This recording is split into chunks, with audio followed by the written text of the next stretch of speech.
morning and welcome to this edition of Education Counts. I'm yours truly, Victor Brown, and today we're going to be talking about stay in school with members of the United States Air Force. And I'm so pleased to welcome to the show this morning first Mr. Craig Gardner, who is a senior airman, and seated next to him is Mr. John Graham, who is a staff sergeant. And both of these gentlemen are recruiters. I'd like to say good morning, gentlemen. Good morning. How are you? And fine, and welcome to Education Counts. Let's start off. Why do people join the Air Force? Let's take that one, John. Okay.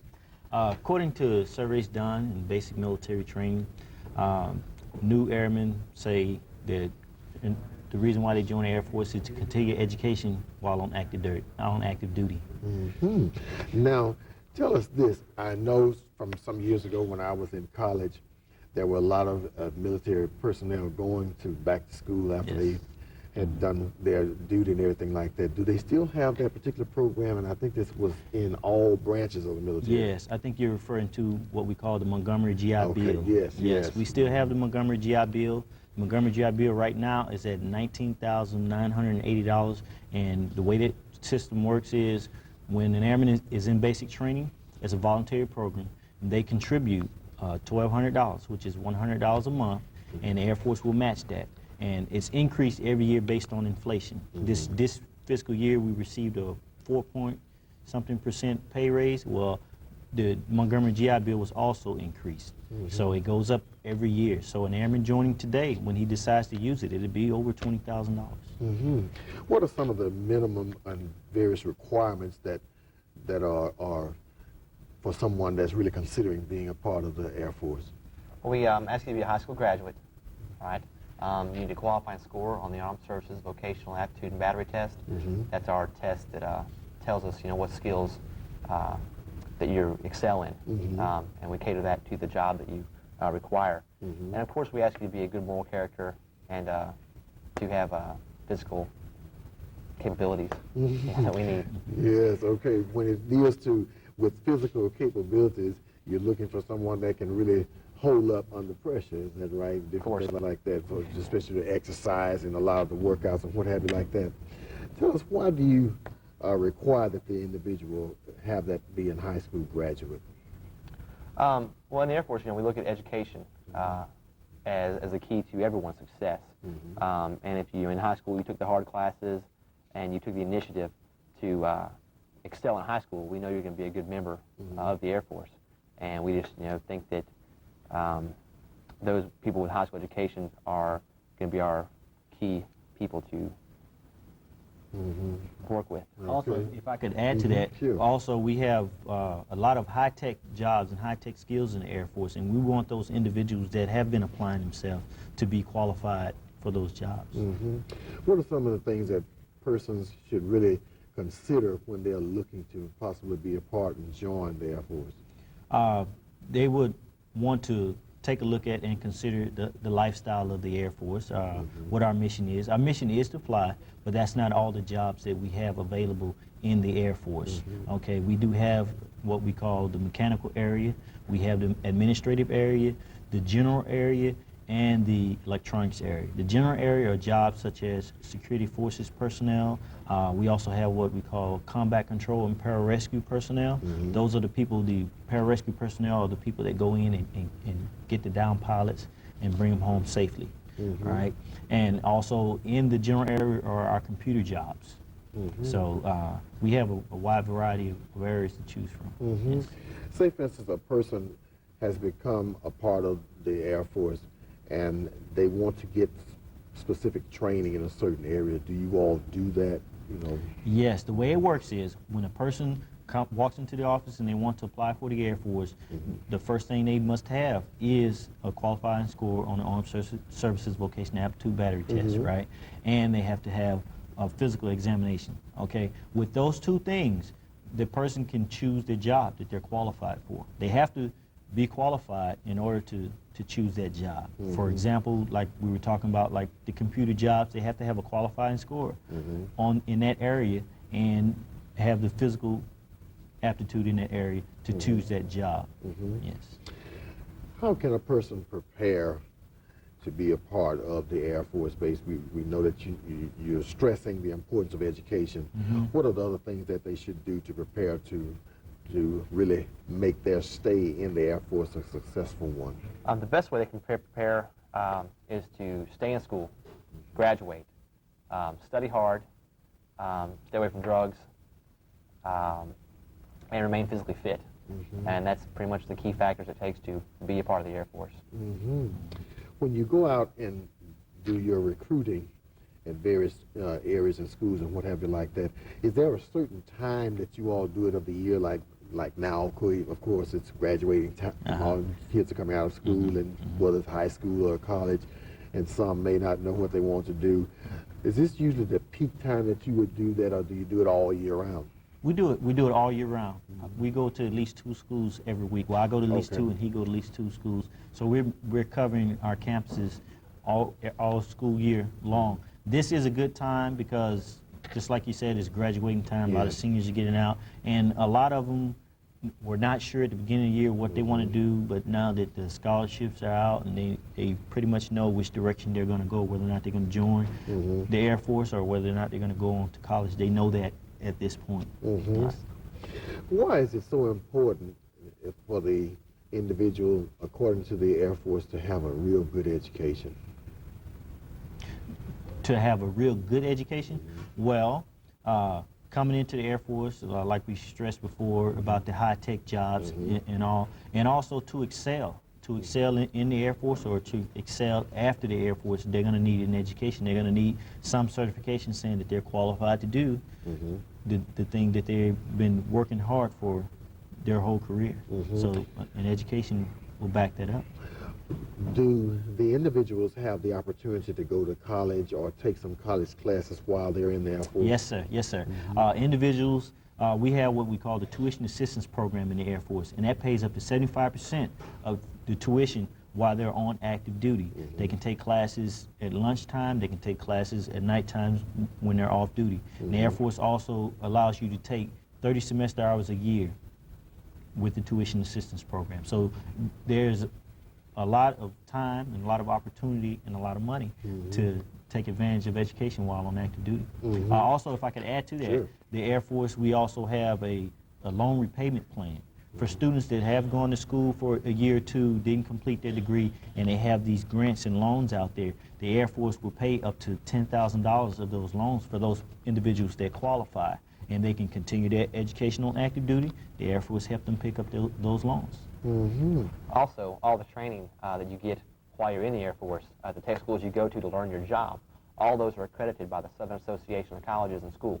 So those credits, are applied toward the degree plan of the member's choice as well. So accreditation is definitely a part of this. Yes, sir. Yes, sir. Yes, it is. All right. You mentioned about the various jobs that a person could either choose and what's available. Give us a little more about that, because there may be someone that's viewing or watching says, well, if I go, what do they offer this? And just tell us about the availability of those jobs in the Air Force. Okay. The way that it works as far as availability, when the person takes the test and take the physical, they talk to a job counselor that works at the Military Entrance Processing Station, right? And they tell that individual what time frame they would like to leave for basic training. And that individual looks at the job availability in that month, be it May, June, July, and August. And then he tells them what jobs that they're interested in, and he looks for the availability of those jobs in that time frame. So if the job is available, they qualify for that job, that's the job they choose. Okay, and we also have, if the job is not available in that time frame, they could go on what we call a qualified and waiting list for that job. Okay, they have the scores, they have the physical, and they're waiting for that job to become available. Okay, another way that we also choose jobs, we call it a GTEP. Okay, for example, if they want a job in the mechanical area, and for some reason there are no mechanical jobs available, but we do have what we call a GTEP. It's a general technical for the mechanical area. They can go to basic training with that general technical, and they can choose from mechanical jobs while in basic training, because what they will see is another job counselor in basic training, and that person will have a list of mechanical jobs that are available, because before they leave here, they'll either have a job or they have the GTEP. Before they leave basic training, they will have a job. Yes. All right. An Air Force Yes. base is like a small city. So as far as jobs that we have available, any job you can have in the civilian market, you can have on an Air Force base as well. That ranges from a wide variety of medical jobs. We have fully functioning hospitals on our bases, air traffic control, hotel, restaurant management, obviously aircraft mechanics, Yes. a wide spectrum of jobs. Like I said, if there's a job available in the civilian community, you can probably find an equivalent to that job on an Air Force base somewhere. Very good, very good. There's more to come. We'll be right back, so stay with us and don't go away. And we're back with the second portion of this morning's edition of Education Counts, continuing our discussion about stay in school and the importance of education and being involved with the United States Air Force. And I'd like to welcome to the show this morning again Mr. Craig Gardner, who is Senior Airman, and seated next to him is Mr. John Graham, who is Staff Sergeant. And both of these gentlemen are recruiters for the United States Air Force. So glad to have both of you with us today. Tell us about how the Air Force did in the recruiting for the fiscal year of '99. Well, in 1999, that was the first year that the Air Force didn't meet their goal that we have. We fell a little short. We finished up the year at 95%.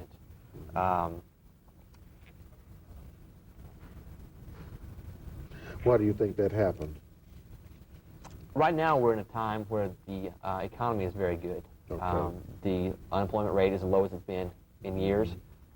So, there's just a lot of other opportunities out there, for people to take rather than the armed forces. Yes. And when we're speaking of being involved with Air Force, this also includes women, is that right? Yes, Yes, definitely. Okay. How about the goals that you have in your recruiting efforts for the year 2000? Okay, and for fiscal year 2000, our recruiting goal for non-prior service enlistees is 34,000 individuals.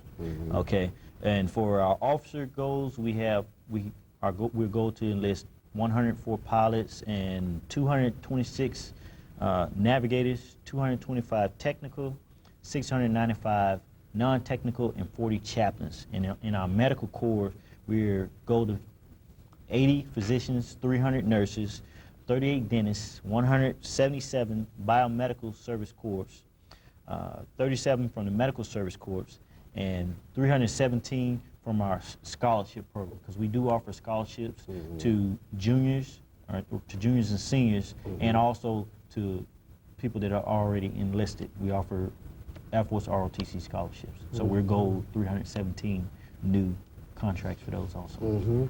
The figures that you just gave us about the various goals that you have for the year 2000 here, Yes. Do these figures encompass all of the recruitees throughout the country, or just a Yes, certain this area? is Okay. nationwide. This is Okay. nationwide, and these numbers are projected for our end strength. Right? There's a certain number that is projected that these are the number of people that we need in the Air Force to do our mission. And so, with people enlisting and people retiring and with people separating, these are the goals that are projected to maintain our end strength.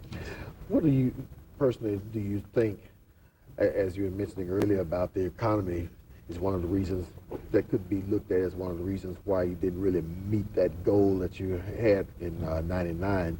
But what do you think can be done to help you reach that goal in the year 2000? Well, this year, we've already taken drastic steps to increase Air Force awareness in the communities. We're doing a $10,000 college loan repayment plan now, as John mentioned earlier, where we will pay back loans people have for college. They were there and couldn't continue going to college. Also, we have enlistment bonuses now that are like $5,000 for people leaving before a certain day. That's tacked on to other bonuses that jobs have for people going to low-man career fields.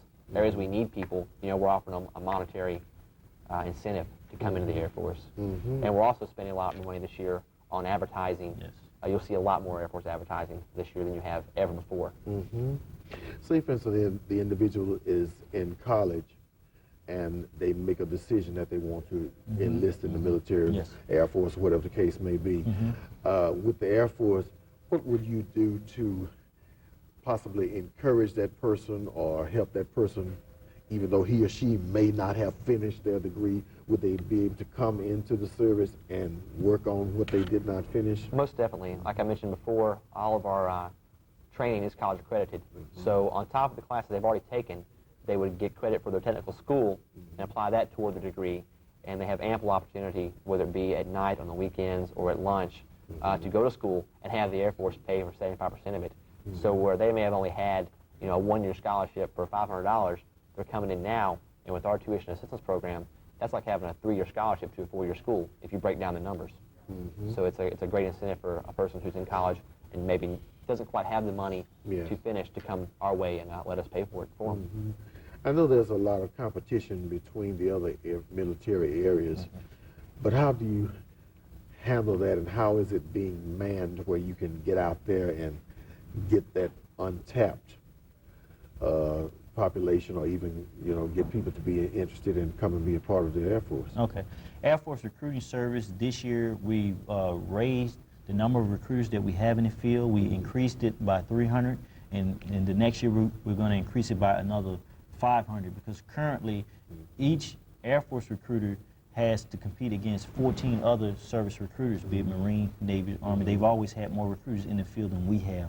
So with doing that, for example, with me and C. Airman Gardner here, he's a new addition to the zone that we have here in Caddo. So that gives me more time to recruit in schools and more time for him to recruit in schools, because we split the zone in half and we have more time to do that, instead of trying to go from northern Caddo all the way down to southern Caddo in a month's time. I just do half, and he does half. So that increases our awareness in schools in the area. They're also not just isolating ourselves to the schools, which are very important, but we are becoming very much more involved in the community as well. We're part of the Shreveport Bombers. We've been helping them out with some of their games, having our mini jet. It's a miniature F-16 aircraft that is powered by a go-kart engine. And we take it out to some of the games, and we're going to be at different locations around town with that. Just trying to raise awareness for the Air Force. So you're not just limiting yourself anymore to like schools and colleges, but you're getting involved even if there's just a certain awareness days at festivals or wherever the crowd. Anyone that needs us can call us, and we can be there. We'll be more than happy to be there with our recruiting tools, or just as, you know, members of the community, you know, stepping out of that blue suit for a little while to, you know, be personal with the community. How has the reception been when you go out and you're involved in the career days, especially a lot of times on the high school campuses, the junior colleges, the universities, just prior to the graduations, they usually have the career days. How has that worked for you? Those have worked well. The reception has been received positive. A lot of the students come up and they want questions answered as far as what do you do in the Air Force and where would I have to go and that type of thing. And I enjoy doing it. I enjoy talking about the Air Force, and you know, I throw my personal experiences in as far as places I've been and things that I've done in the Air Force. So that's fun. That's fun. When we get out of the office and do things like that, that's fun for me. So I enjoy doing that, going to the career fairs, and me being from Shreveport, and I can relate to the kids how they're coming up here and tell them, hey, there's another world out here outside of Shreveport, and you should take advantage of it. Yes. I've gone out to the Caddo Career Center. You know, a lot of the local schools go there, and they have health professions classes out there. In the Air Force, before I was a recruiter, I was in the dental field. So I got to go out and spend the day with the kids at the Caddo Career Center and talk about dental to the dental assistants and the nursing classes out there. It gets me out of just the normal recruiter talk, and I get to actually talk to the kids on a level where we can understand each other, with a kind of a common area that we share. And a lot of them are very inquisitive, and it just keeps me on my toes as far as my prior job to get out there and talk with the kids. So it's a real warm reception. Any classes, any teachers that would like us to come out and talk to the classes, we'd be more than happy to come out. Just give us a call, and we'd be there. That's good. You do it all year round, regardless if it's graduation time or Yes, not. sir. That's All right. There's more to come. Stay with us, and we won't. And don't go away.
back with the last portion of this morning's edition of Education Counts, continuing our discussion about stay in school from the U.S. Air Force. And we're so glad to have Mr. Craig Gardner, Senior Airman, and Mr. John Graham, Staff Sergeant.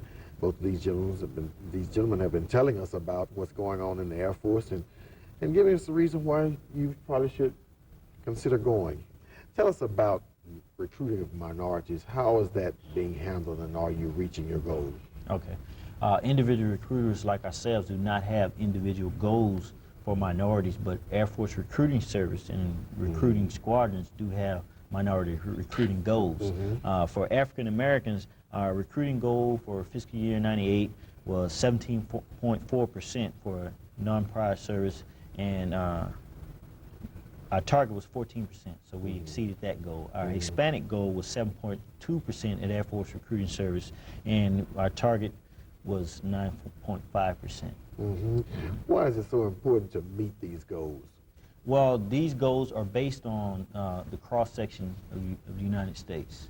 So, and of those that are high school graduates. Also, we have a minority officer goal, and that is based on the cross-section of minorities that complete college degrees.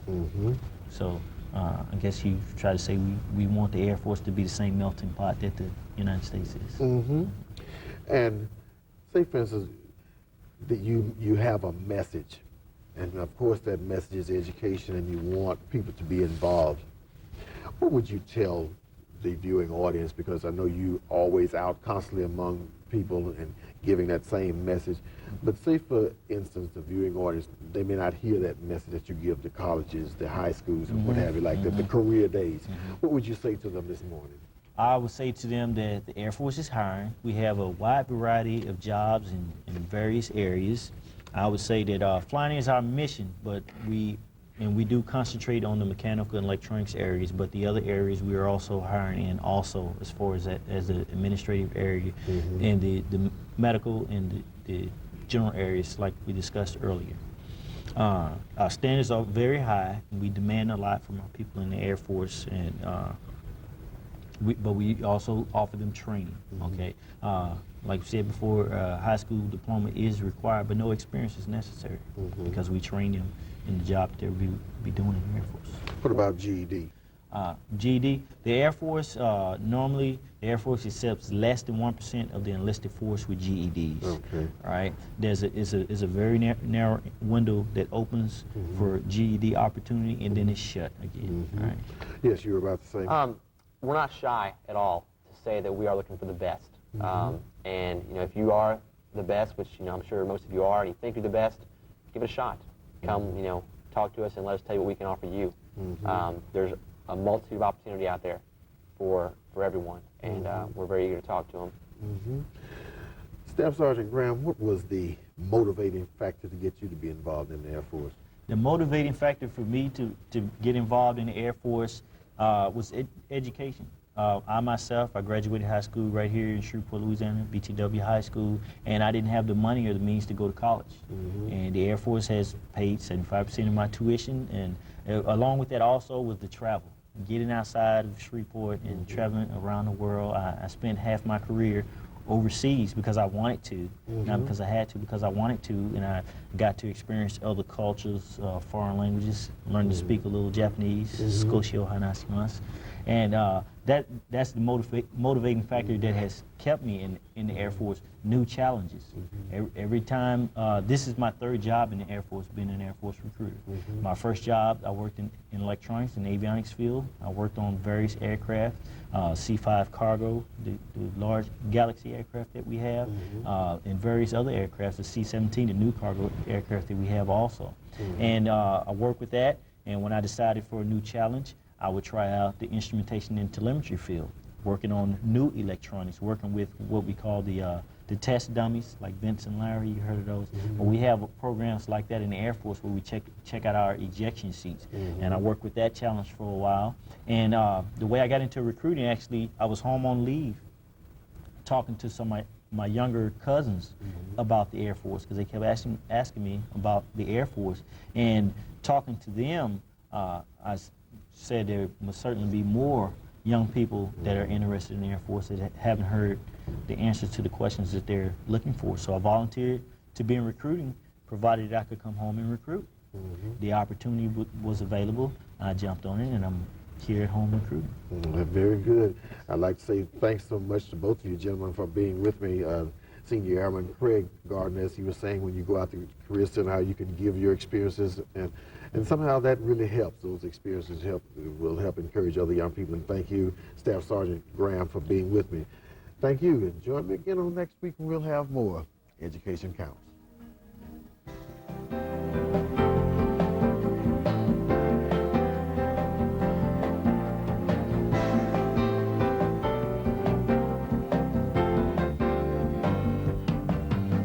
If you're interested in being part of Education Counts, please write to us at this address.